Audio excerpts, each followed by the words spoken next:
Buffalo's response to the deadly blizzard has come under scrutiny. I'm Jeff Pierre, and this is The 7 from The Washington Post.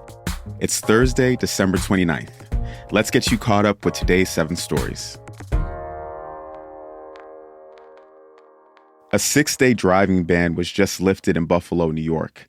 It's taken almost a week for the city to dig itself out from the winter storm that had many people trapped in their homes and running out of food. Residents and some officials say that the city wasn't prepared to handle this kind of emergency and should have done things differently. So what made this blizzard so devastating? Among other things, the historic nature of the storm, bad timing with the holidays, and not enough emergency management resources.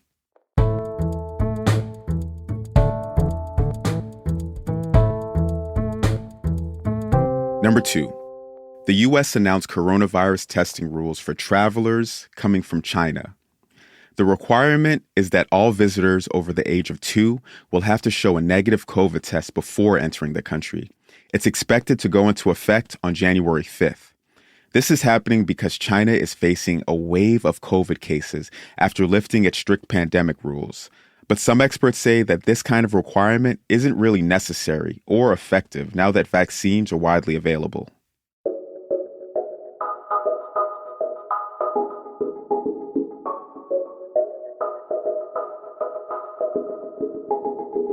Here's number 3. An incoming congressman is facing an investigation in New York. We're talking about George Santos here. He's a Republican from Long Island. He pulled out a surprise victory in a key House race last month. Since then, there have been revelations that Santos made false claims about his business experience, educational background, and family ancestry. The Nassau County District Attorney announced yesterday that she's opening an investigation. But for now, Santos is set to become a member of Congress next week.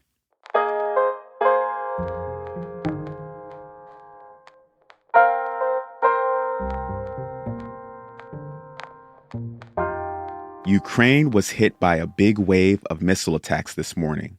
That's story number 4. Multiple explosions were heard in the capital city of Kyiv. Ukrainian officials reported more than 100 incoming missiles. This seems to be the most intense attack on the country in nearly 2 weeks. You can find live updates on this story at WashingtonPost.com.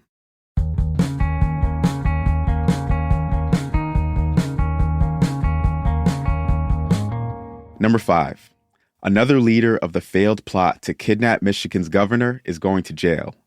47-year-old Barry Croft Jr. was sentenced to 19 and a half years in prison yesterday. He was a co-conspirator in the right-wing extremist plot to kidnap Democratic Governor Gretchen Whitmer. His plan was to blow up a bridge as part of a 2020 scheme to trigger a civil war. His co-conspirator, 39-year-old Adam Fox, was sentenced to 16 years earlier this week. Here's number 6. The dog who inspired the doge meme is seriously ill. If you've been online at all over the past decade or so, you've probably seen memes of this dog, a Japanese Shiba Inu named Kabosyu.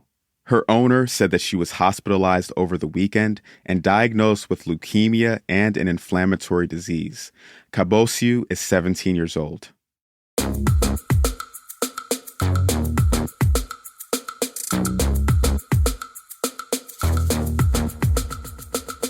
And at number 7, 2022 was the year of artificial intelligence. Math and computing advances led to AI breakthroughs becoming strangely more human.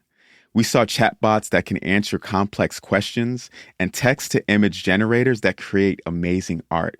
Now, there is a fight developing over the data that feeds this software, as well as AI's potential impact on the planet. You'll probably be hearing a lot more about this in the next year. And just like that, you are all caught up. I'm Jeff Pierre. I'll meet you back here tomorrow.